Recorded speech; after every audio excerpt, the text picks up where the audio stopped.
하나님의 말씀은 욥기서 37장입니다.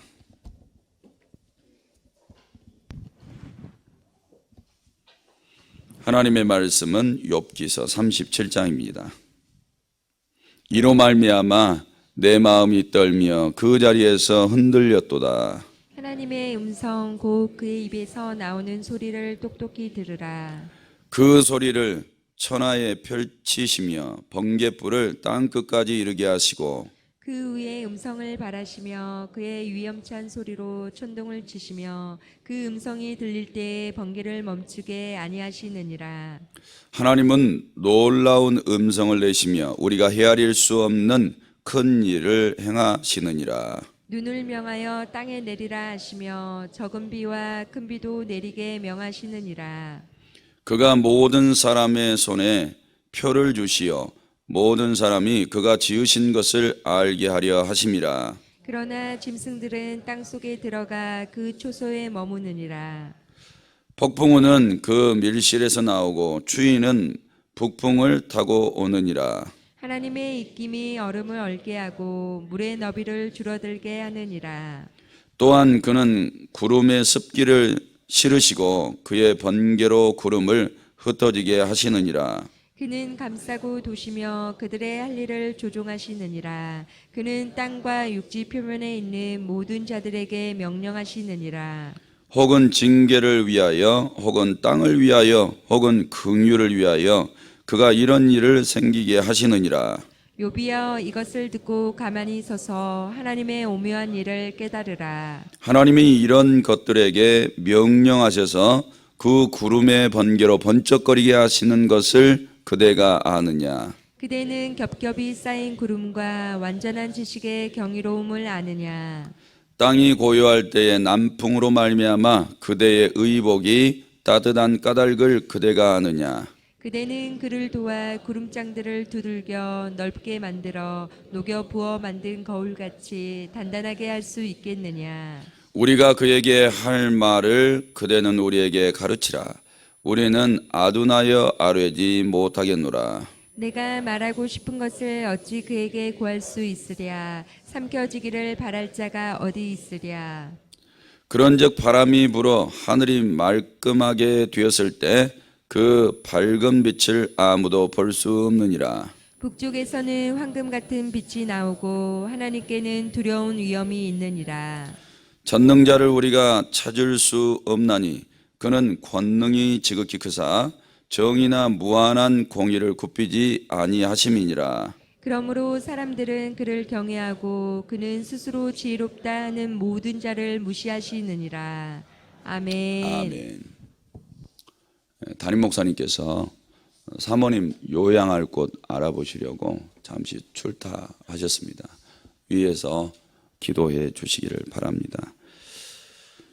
오늘 본문 1절에서 5절까지 천둥과 번개를 통해서 교훈하시는 내용이고, 또 6절에서 13절까지는 눈이나 비, 바람을 통해서 교훈하시는 내용이고, 또 14절에서 22절까지는 욥에 대해서 아주 도전적으로 엘리후가 질문하고 있는 내용입니다. 그리고 23절에서 24절은 하나님을 경외하라고 엘리후가 결론적으로 말을 하고 있습니다. 오늘까지는 이제 엘리후가 말을 마치고 내일부터 41장까지는 하나님이 직접 욥에게 찾아오셔서 말씀하신 장면을 쭉 보여주고 있습니다. 오늘 전반적인 내용을 보면 자연계를 통하여서 그 배후에 하나님이 일하고 계시는데, 그 욥 당신 하나님의 그 일하고 계심을 알고 있냐? 그건 모르지 않느냐? 그런데 당신이 내게 지금 있는 이 고난에 대해서 무엇을 헤아린다고 막 그렇게 자신의 의의를 이야기하냐? 이런 말이에요. 이런 말, 오늘 이 37장만 배워봐도 하나님을 원망할 수가 없어요. 네. 하나님을 원망할 수 없어요. 할 말이 없어요. 지금 엘리후의 말을 들어보니까 입이 있어도 할 말이 없어요. 모든 것을 하나님이 다 알고 계시기 때문에 나에게 무슨 어려운 일 하나 생긴다고 그거에 대해서 하나님 왜 이러세요? 왜 저러세요? 이렇게 뭐 따질 것도 없고, 그저 나의 인생을 가장 잘 아신 하나님 앞에 엎드려서 하나님 아시지요. 내 인생 하나님 앞에 다 맡깁니다. 내 문제도 하나님 앞에 다 맡깁니다. 이렇게 기도할 수밖에 없는 그런 말씀들을 하나하나 깨닫게 되는 것 같아요. 오늘 4절 말씀에 그 후에 음성을 밝히시며 그의 위엄찬 소리로 천둥을 치시며 그 음성이 들릴 때에 번개를 멈추게 아니하시느니라. 여기 천둥과 번개가 나오죠. 하나님은 이처럼 천둥도 있게 하시고 번개도 번쩍거리게 하세요. 천둥 소리 탁 들어보세요. 청각적으로 들려오죠. 번개가 탁 쳐요. 시각적으로 다 볼 수 있는 거예요. 왜 하나님이 너희들로 하여금 이런 것들을 보게 하셨을까? 왜 이렇게 듣게 하고 보게 하셨을까? 이게 하나님이 다 지금 만들어 놓으신 건데, 이런 말이에요. 하나님이 5절 말씀에 보니까 하나님은 놀라운 음성을 내시며 우리가 헤아릴 수 없는 큰 일들을 행하신다라고 말하고 있는 겁니다. 이런 내용을 읽어보면 인간이 얼마나 우둔한 존재인가 이런 것들을 알게 돼요. 천둥은 어떻게 해서 쾅쾅쾅쾅 하는지 아느냐? 왜 거기다가 번개가 번쩍거리게 하는지 아느냐? 왜 그런 것들이 있게 하는지 아느냐? 모르죠. 과학적으로 이게 풀어봐야 뜨거운 공기, 차가운 공기들이 가서 탁 부딪히면서 이런 소리가 나고 이런 번개가 치는데, 이 과학적인 원리로 우리는 조금 그런 현상들을 해석할 뿐이지 왜 하나님이 그런 것들을 있게 하셨는지 아느냐? 몰라요. 아무리 인간이 똑똑한 것 같은데 과학까지 이렇게 화려하게 꽃을 피우고 과거에는 상상할 수 없는 과학의 좋은 창조물들 같은 것들을 만들어내는데, 그래도 하나님이 왜 천둥을 소리를 주시고 번개를 치게 하시는지 모른다 이거예요. 그래서 인간의 우매함을 알게 하시는 거죠. 그래서 우리가 자연계만 봐도 얼마나 신이 전능하시고 인간이 우매한 존재인지를 확실히 알게 한다는 거예요. 그런데도 우리가 하나님을 앞에 두고 위에 계신 하나님을 두고 우리가 모든 것을 다 아는 것처럼, 세상에서 가장 똑똑한 것처럼, 내 실력이 가장 탁월한 것처럼 이렇게 살아가는 것이 얼마나 우스울까. 그런 장면들을 보여주는 겁니다. 그 다음에 이런 천둥과 번개를 통해서 우리의 잘못을 각성시키는 일도 아시죠. 이 천둥과 번개는 두려움을 줘요. 인간이 언제 가장 큰 두려움을 겪게 될까요? 인생 살다 보면 수많은 두려움이 와요. 먹지 못할 것도 두려움이 오죠. 병이 와도 두려움이 와요.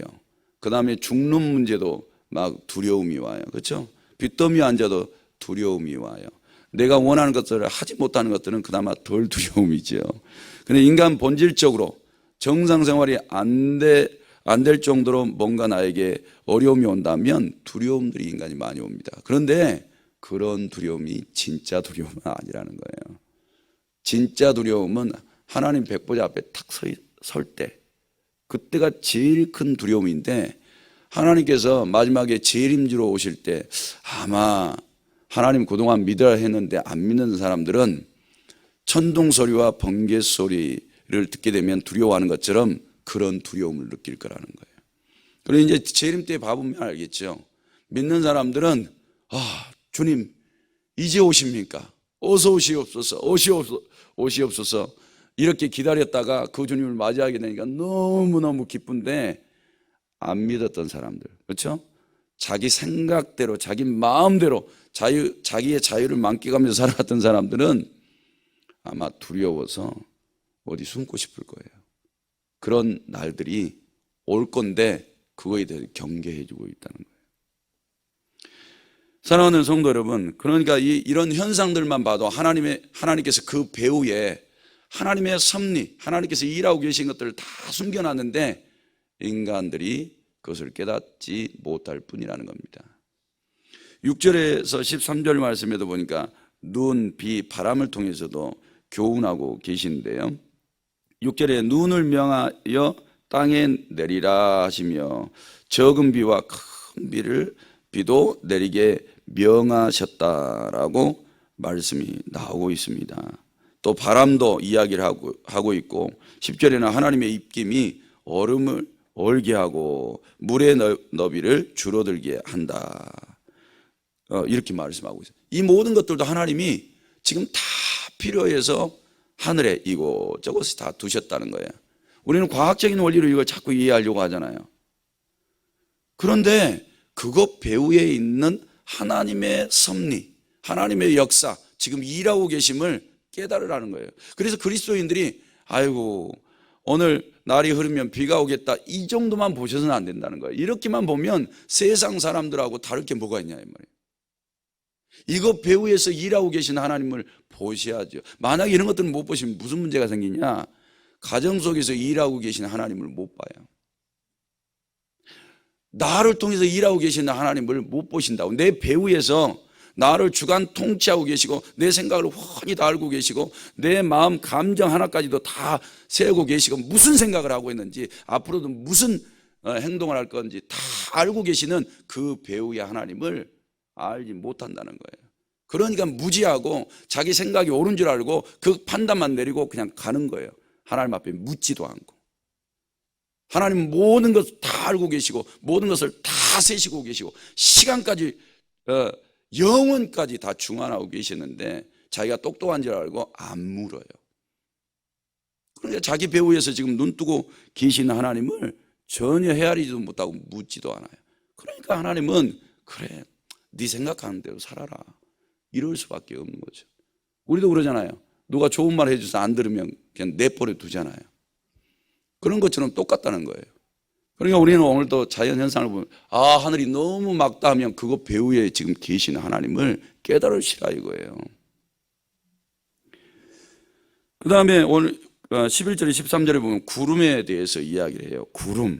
구름을 하나님이 막 운행하고 계시죠.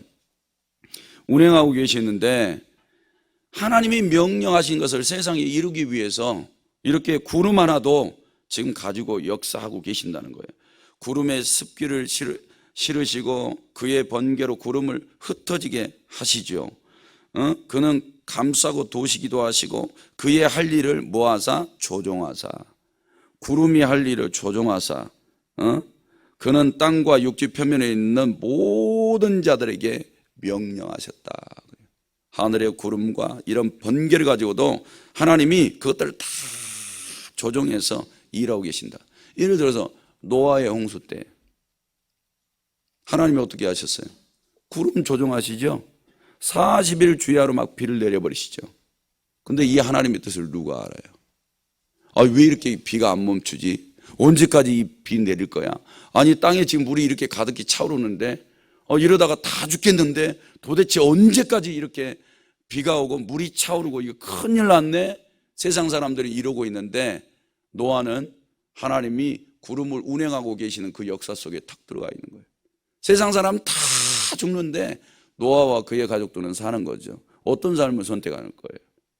그냥 자연 현상으로만 보고 이런 재난과 재앙을 어떻게 해서 이걸 피할까 이러고만 있을 거예요? 아니면 노아처럼 하나님의 그 배후에 있는 하나님의 섭리 속에 들어가셔서 하나님의 뜻이 이 땅 위에 이루어지기를 원합니다. 하나님이 옳으십니다. 하나님의 행하신 일들이 합당하십니다. 이렇게 참여하실 거예요. 하나님은 구름을 갖다가 지금 일하고 계신데. 그런데 세상 사람들, 그 집들 가정에서 난리가 난 거예요. 그런데 그 배후에 있는 하나님의 넓으신 뜻은 헤아릴 수가 없는 거죠. 그래서 13절에 혹은 징계를 위하여, 이 하늘에 떠 있는 것들이 이렇게 노아의 때는 징계를 위해서고, 또 혹은 땅을 위하여서 구름이 떠야 비가 내리고 비가 내려야 땅이 또 기름지게 되고 씨앗 심겨놨던 것을 또 열매를 내고 이런 일들도 하고, 혹은 긍휼을 위하여. 긍휼을 위했죠.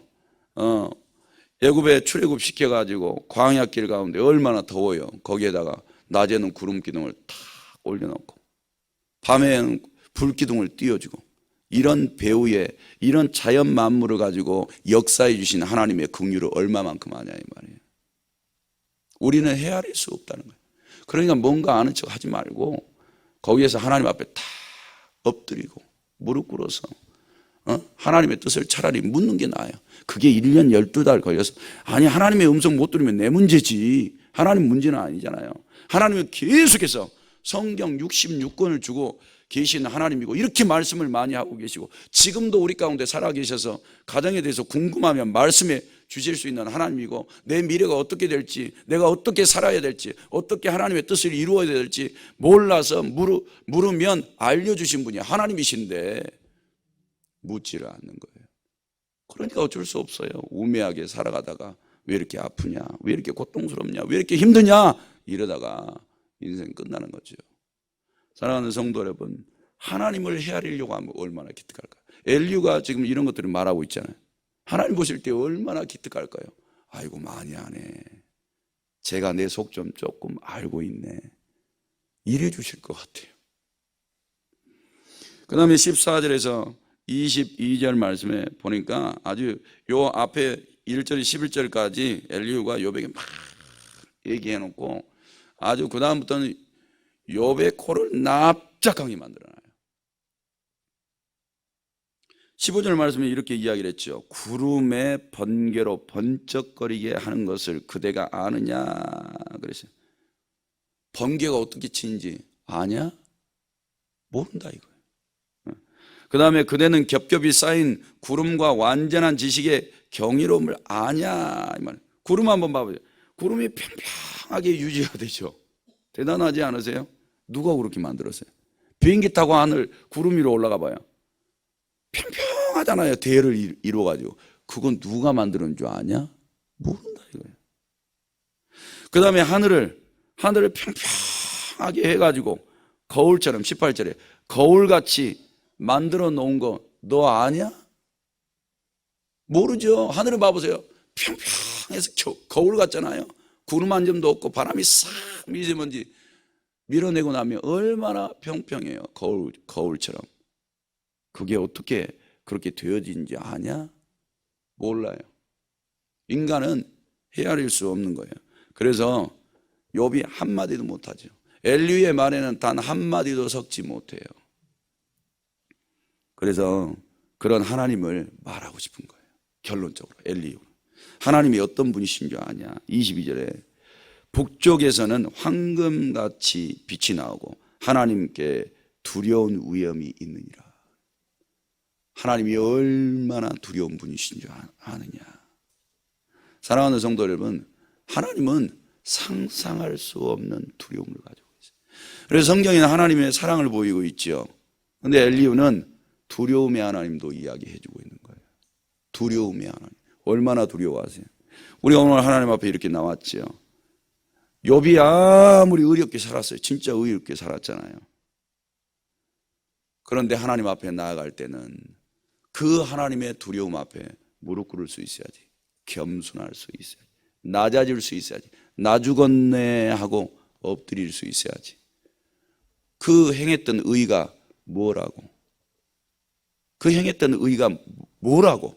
하나님 앞에 얼굴 쳐들고 하나님 내가 이렇게 의롭게 살았는데 왜 나를 이렇게 애워하십니까? 이렇게 하면 누가 의롭게 살겠습니까? 막 이런 식으로 따져댄다면 웃기지 않으세요? 그 피조물이. 사랑하는 성도 여러분, 우리가 하나님 앞에 나아갈 때 두려운 마음도 필요한 거예요. 겸손히 낮춰서 이곳에 나를 있게 해주심도 감사할 따름이에요. 우리가 호흡하면서 기도할 수 있는 기회를 주시고 은혜를 베풀으신 게 감사할 따름입니다. 사랑하는 성도들, 이런 눈으로 보세요. 하나님께서는 자신이 창조해 놓은 모든 것들을 보기에 심히 좋았더라 이렇게 말하고 있는데 우리는 하늘에 대고 하나님 왜 이렇게 구름 주세요? 왜 이렇게 오랫도록 흐리게 만들어 주세요? 왜 이 땅에 비를 이렇게 안 내려주세요? 땅에 지금 거북이 등짝이 됐잖아요. 이렇게 기도하는데 하나님 비를 안 내려주시면 어떻게 합니까? 이렇게 할 수 있나요? 하나님이 다 생각이 있어서 그렇게 하고 계신데 하나님 왜 이렇게 장사가 안 돼요? 직장생활 왜 이렇게 어렵고 힘들어요? 아유 그냥 숨쉬기가 너무너무 힘들어요. 너무너무 어려워요. 이럴 수 있냐 이 말이에요. 주신 것도 감사, 안 주신 것도 감사만 해도 부족한데 우리가 뭐를 안다고 하나님 앞에 나가서 막 따지고 우리의 생각들 막 쏟아놓고 그럴 수 있냐 이 말이에요. 그런다고 기도하지 말라는 말은 아닙니다. 사랑하는 성도 여러분, 오히려 낮은 마음, 겸손히 우리를 낮추는 마음으로 하나님의 뜻을 알고자 힘쓴다면 그것을 기특하게 여기시고 하나님께서 은혜와 긍휼을 베풀어 주실 줄로 믿습니다. 23절에 전능자를 우리가 찾을 수 없나니, 왜 찾을 수 없다고 표현할까요? 깨달을 수 없어요. 헤아릴 수 없어요. 그 하나님의 전능함을 우리가 어떻게 다 헤아릴 수 있겠냐 이 말이에요. 사랑하는 성도 여러분, 우리 성도님들의 가정 지금 어려우신가요? 기도 제목 있으시죠? 하나님의 전능하심으로 그 해결 못 해주실까요? 우리가 헤아릴 수도 없는 그 하나님, 우리가 다 알 수도 없는 그 하나님이 어떤 일들을 행하실지 우리 모르잖아요. 비를 40주야를 내리셔서 세상을 심판하시는 하나님, 그 다음에 그것을 바람을 불게 해서 다 말리워서 다시 땅 위에 인간으로 살게 하신 하나님, 그런 전능자가 우리 가정 하나 책임져 주지 못하고 교회 하나 부흥시켜 주지 못하고 이 나라 하나 하나님의 나라와 영광을 위해서 써주지 못하실 이유가 없잖아요. 세상도 심판하시는데, 그런 전능자가 우리 배후에 계시는데, 그리고 우리에게 관심을 가져주시고 우리의 기도를 듣고 계시는데 우리가 그분을 얼마만큼 헤아린다고 막 말할 수 있냐 이 말이에요. 사랑하는 성도들은 필요한 게 있으면 요청을 하세요. 낮은 마음으로 강청을 하세요. 그런 기도를 기쁘게 받아주시고 긍휼히 여겨주실 줄로 믿습니다. 그 다음에 그는 권능이 지극히 크사 정의나 무한한 공의를 굽히지 않는다. 하나님의 공의요 절대 굽히지 않아요. 하나님의 공의만큼 옳은 게 없어요. 그것만큼 참된 것이 없다, 이런 말입니다. 그러니까 우리가 하나님의 이 공의로우심을 판단한다, 그건 벌써 죄 짓고 있는 거예요. 하나님은 공의 안 굽혀요. 하나님이 뱉었던 모든 말들은 공의예요. 그것 가지고 따지지 마세요. 그 말을 뱉는 순간 그건 우리 자신의 오류예요. 그건 죄악입니다. 그런데 우리가 못 깨달아요. 지금 오늘 하루도 뱉을 말 중에 수많은 오류가 생길 거예요. 하나님 말씀 앞에. 그걸 가지고 내가 옳다라고 말하지 마세요. 우리가 죄 가운데 빠져서 죽을지도 몰라요. 그러니 하나님의 지혜를 얻으려고 차라리 노력하세요. 그래서 솔로몬이 기특했잖아요. 다른 것보다는 지혜를 구했지 않습니까? 지혜. 하나님의 지혜를 받아가지고 하나님의 뜻을 이루어 드릴 수 있으니까 얼마나 하나님 보시기에 기특해요. 그것도 하나님의 백성들을 위해서. 그러니까 하나님께서 주려고 하시는 것들만 구해서 받아내세요. 그리고 잘 안 되는 문제들이 있으면 겸손히 하나님 앞에 꺼내놓으세요. 다 꺼내놓으세요.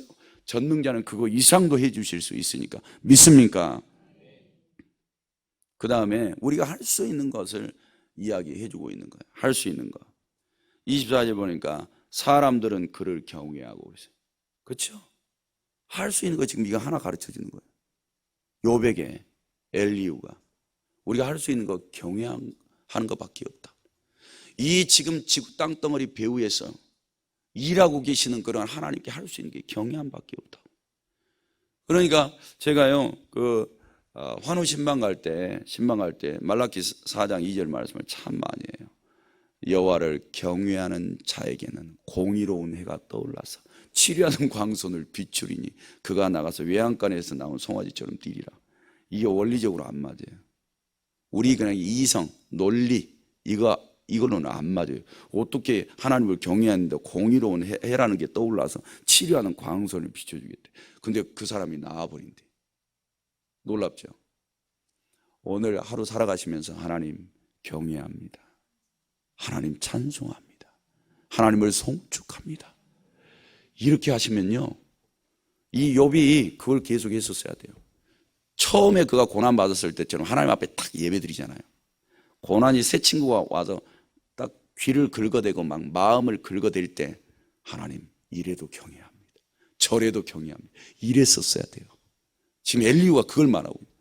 사랑하는 성도 여러분, 불만하지 마세요. 불만은 경외가 아니에요. 불평도 하지 마세요. 그것도 경외심이 아니에요. 따지지도 마세요. 그것도 경외 아니에요. 뭔가 안다고 막말하지 마세요. 하나님께 물어보세요. 하나님께 깨달음을 구해요. 그리고 누군가에 대해서 말하고 싶으면 그에 대해서도 물으세요. 그리고 그에 대해서 어떻게 하나님을 경외하게 만들어줄까? 차라리 이렇게 기도하시는 게 훨씬 나아요. 경외가 우리의 삶에 가득히 채워지셔야 될 줄로 믿습니다. 만약 그렇지 않고 반대되게 행한다면 그는 스스로 지혜롭다 하는 모든 자를 뭐한다? 무시하느니라 그랬어요. 교만한 자 하나님이 무시하겠다는 거예요. 그러니까 하나님을 경외하는 자의 자리에 들어가실래요? 스스로 먼저 뭐 좀 안다고 막 입술로 얘기하면서 하나님 앞에 무시당하실래요? 그러니까 성도 여러분들, 우리가 겸손히 낮추고 하나님을 잘 섬겨드린다면 받아주실 줄로 믿습니다. 오늘 또 자신과 가정과 교회와 이 나라와 민족을 위해서 기도할 때 이 배후에서 역사하신 하나님의 은혜가 이 나라 가운데 교회와 성도의 가정과 심령 가운데 역사해 주신다면 전능자가 일해 주실 줄로 믿습니다. 크신 일들도 행하여 주실 줄로 믿습니다. 그런 은혜 있기를 주님의 이름으로 축복합니다. 하나님 아버지, 오늘도 11조헌금, 감사헌금, 그리고 일천 번제물 등 제목 예물을 드렸습니다. 우리 하나님 받으시고 하늘 곳간에 쌓아 주옵소서. 성경에 약속하신 대로 복이 되게 하셔서 가난과 고난을 벗어나 부유한 중에 하나님을 섬기게 하옵소서. 그리고 세우신 종 담임 목사님, 사모님 요양차, 하나님 요양할 곳을 찾고 있습니다. 좋은 장소를 주셔서 그곳에서 몸이 더욱더 회복되어지도록 은혜와 복 주옵소서. 사랑하는 성도들도 복 주어서 돌려보내 주옵소서. 예수님의 이름으로 기도하옵나이다. 아멘.